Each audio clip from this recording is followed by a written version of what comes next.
how to improve our lives, our habits, our daily decisions, especially when it comes to those things that we know we shouldn't do, but we do it anyway, and the things that we don't want to do, but we do it anyway.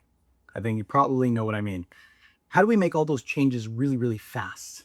You see, I'm bringing this topic up because ever since getting into this work, day in, day out, I've been lucky enough to meet people from all different places in their life.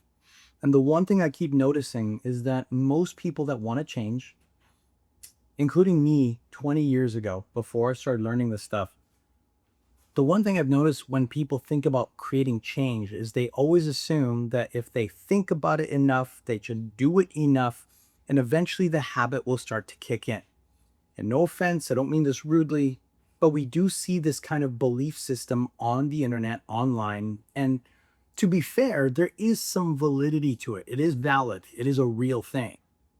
However, I've always wondered why certain people will say, well, it takes 30 days to create this habit.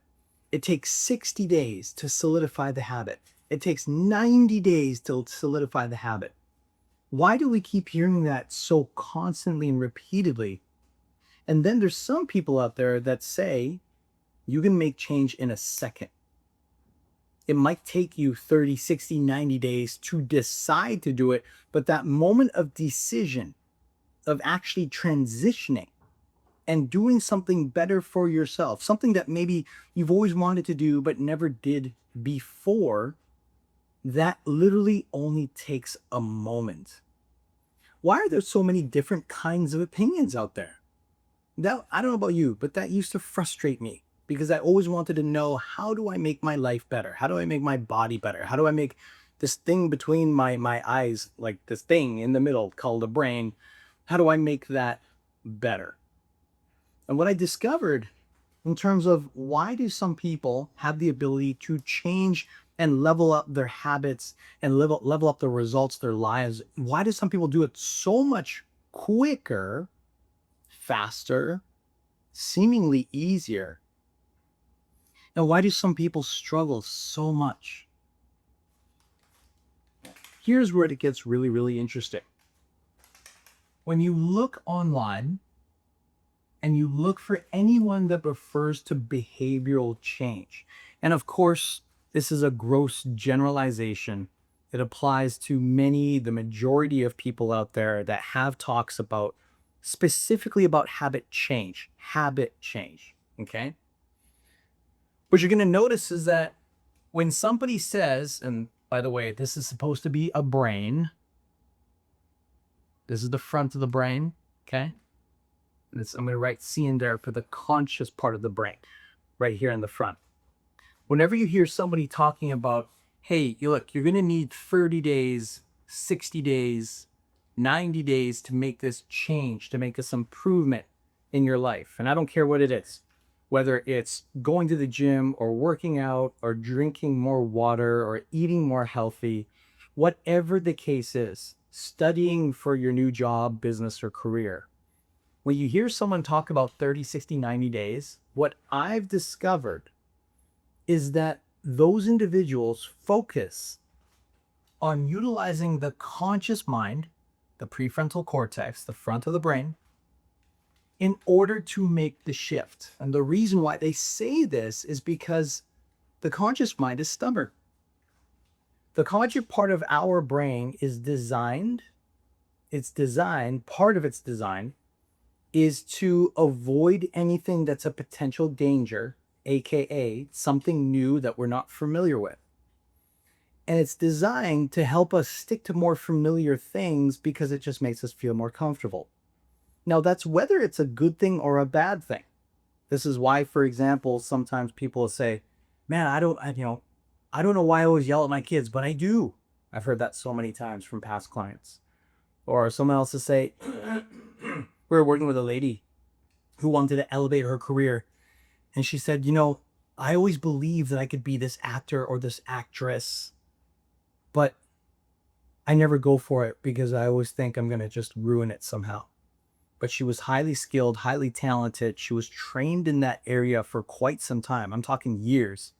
And the only thing that stopped her from going for it was really an internal belief, something that her habits was showing that in order for her to elevate, to level up, she had to force herself daily to go and make the shift. Now, why am I saying that to you?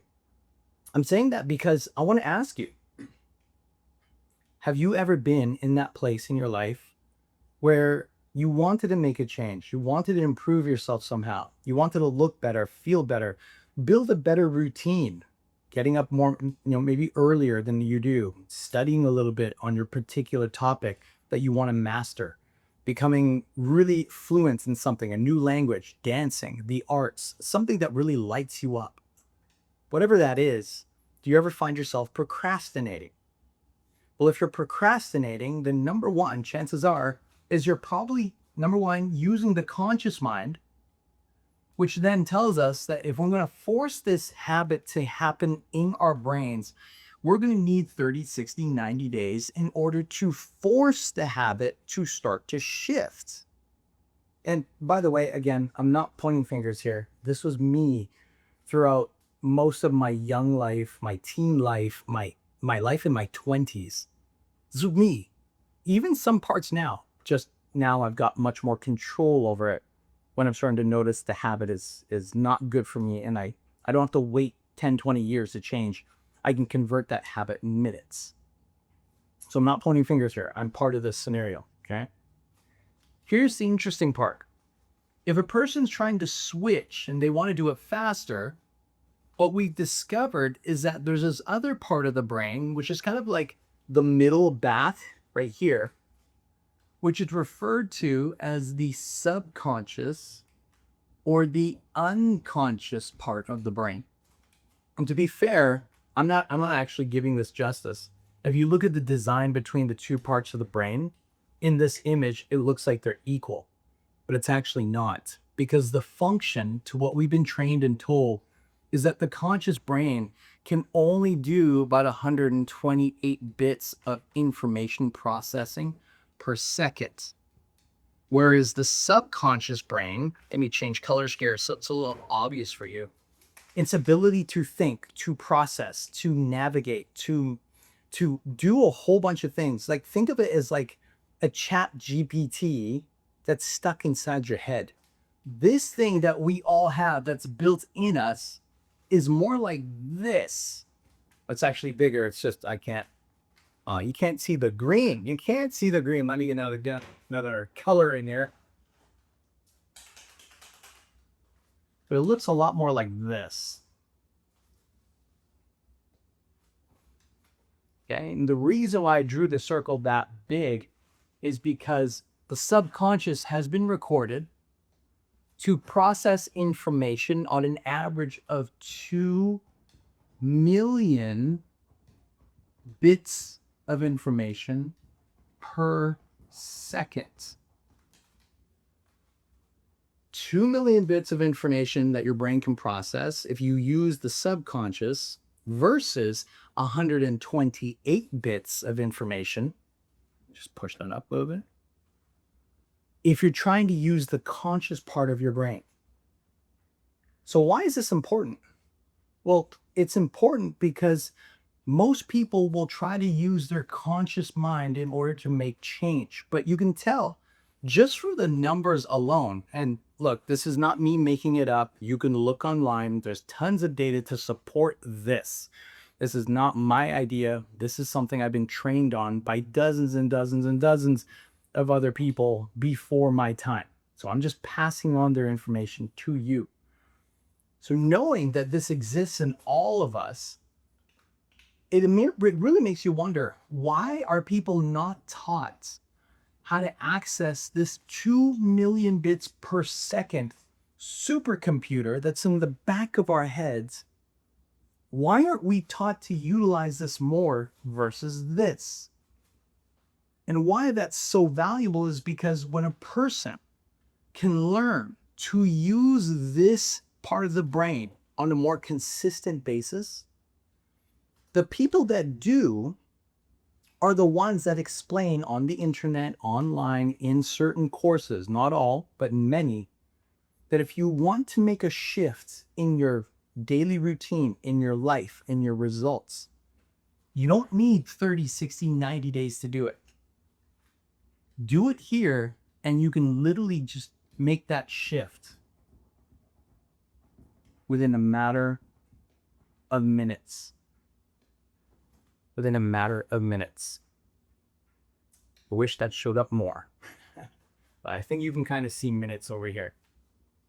Couple of a couple of scenarios, a couple of situations I want to share with you.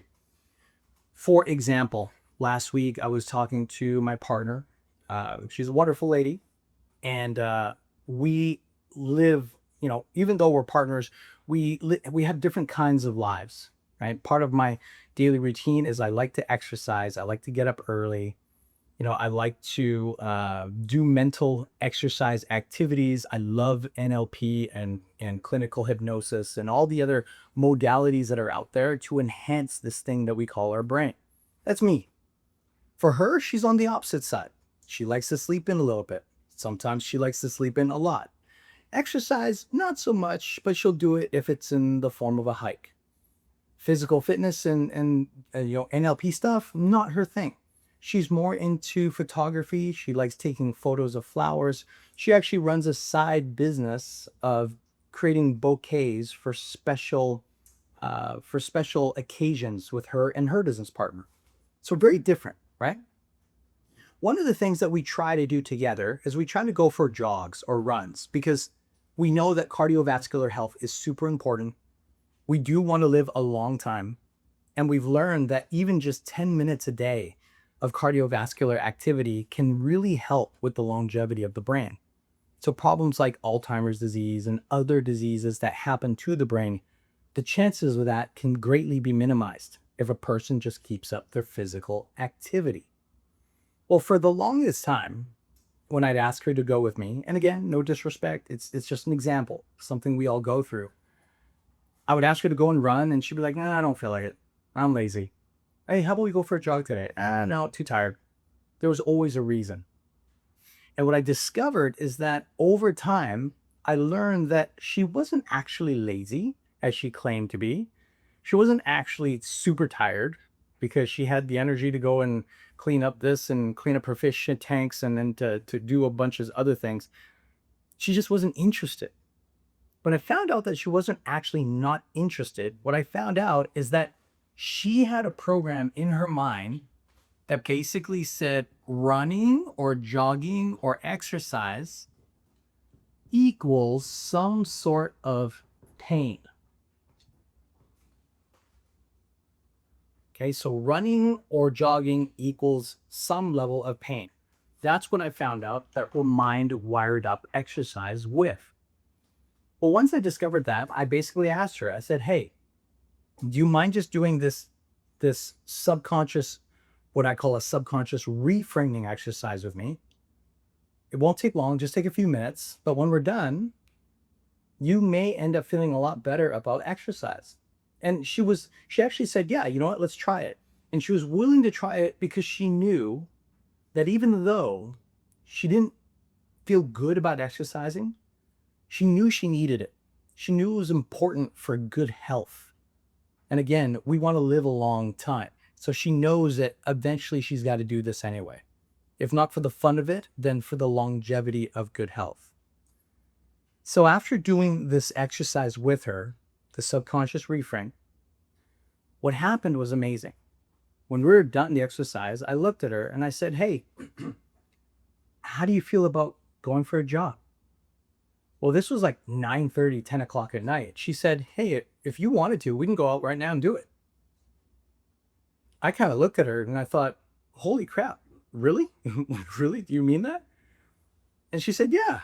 And I looked outside, and to her benefit, I actually looked at her and I said, "It is 10 o'clock. It's not bad. It's not too late, but it is raining. I don't want to go out and get sick." Because sometimes, you get sick if you're not fully covered up and you come back drenched. Excuse me, I'm losing my throat here. So what ended up happening is the next morning we got up. I woke up, I went to the room, I woke her up. I said, "Hey, it's 8:30. Let's go for a run." she looked at me, looked at the clock, looked at me, looked at the clock, looked at me. And normally she'd be like, too lazy. That would be the normal routine. But instead, after looking back and forth, she kind of made a little grunting noise like, uh, rolled out of bed. I got out of the room, gave her about 5 minutes. And when she got out of the room, she had a hat on, sweater, and her jogging pants. And it was interesting because I didn't, like, in my head, I was like, holy crap, this works so well. I was so happy. But instead, on the outside, I played it cool because I didn't want to, whatever she was thinking, I didn't want to mess that up, right? So instead, I just looked at her and I said, "Oh, cool. You ready to go?" She was like, "Yeah, let's go." It was amazing to me to see this transformation. You know why? Part of it was because, yes, she just all of a sudden decided to go jogging. Yes, it was not a big fight about it. Yes, it was just like a routine thing to do. But what was really amazing to me was that the shift that she had made in herself, it appeared to be so natural that it wasn't like this thing like, oh, okay, I gotta go do this. Oh, I gotta get myself pumped up. Okay. Give me my water, give me my vitamins, give me my pre-workout, give me my caffeine, give me my this. Okay, come on, let's do this. You gotta David Goggins yourself, right? Like, come on, let's go. It wasn't like that. It was literally just as simple as getting up, brushing your teeth, washing your face. It felt like that level of calm routine. But remember, this calm routine of going out for a jog, it didn't take her 30, 60, 90 days to create. It didn't take 10, 20, 30 years of realizing, oh my God, I'm 900 pounds and I'm pre-diabetic and I'm going to be in trouble if I don't do something about this. It wasn't any of those kind of situations. It wasn't me shoving her out the door like, okay, we have to go. We got to do this. It wasn't me trying to convince her.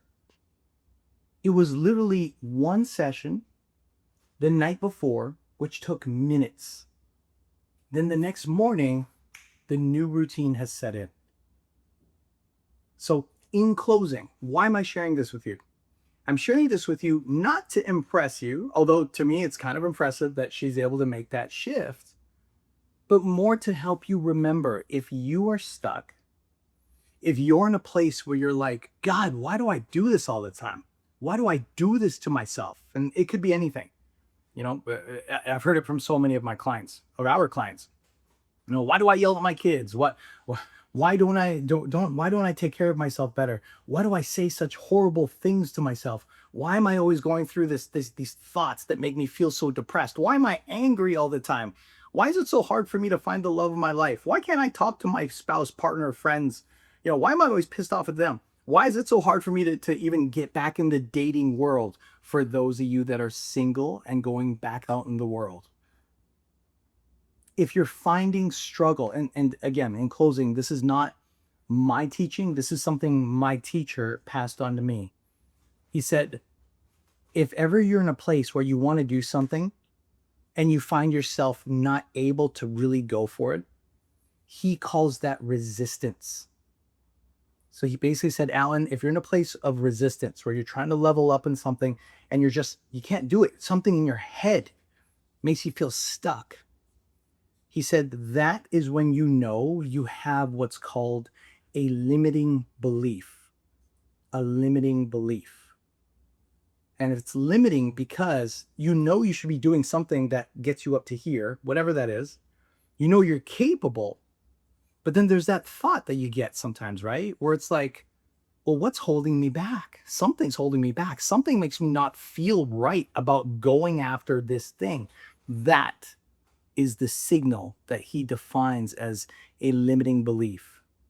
If you have a limiting belief controlling some aspect of your life, recognize you can either do the 30, 60, 90 day, I'm going to push myself to do it and hope you stick through, or you can take the time to learn what I've been capitalizing on in this whole talk, which is best referred to as learn to reframe the thoughts in your subconscious mind.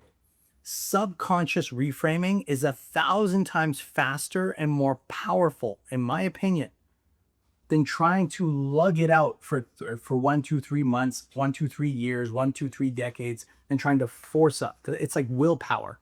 Willpower is great, but it's like carrying a weight. We've heard this so many times. It's like carrying a weight. You can hold on to this weight, even if it's 5 pounds, you can hold on to it, but eventually you start to get tired and tired and tired until one day you just can't hold on anymore and you just drop it. That signifies willpower, trying to push yourself to do something. Willpower does not last. It does not last long term. Great for short term, not for long term. Subconscious reframing, when you learn to do this for yourself, or you find someone that can help you do this, that shift lasts the rest of your life.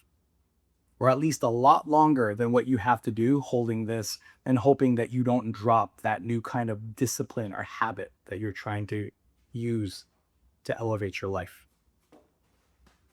Any questions or comments that you have, please post it down below. If you found this to be helpful, go ahead and give us a like. And if you know someone who's struggling in their own beliefs or their habits, or they're in a situation where they're just in a rut, please do us a favor and send them this video in hopes that it lets them know that they don't have to be stuck forever. They just got to learn how to use this part of their brain called the subconscious part of their mind to make faster, more amazing shifts and results in their life. I hope that helps. I'll see you in the next video. I'll talk to you soon.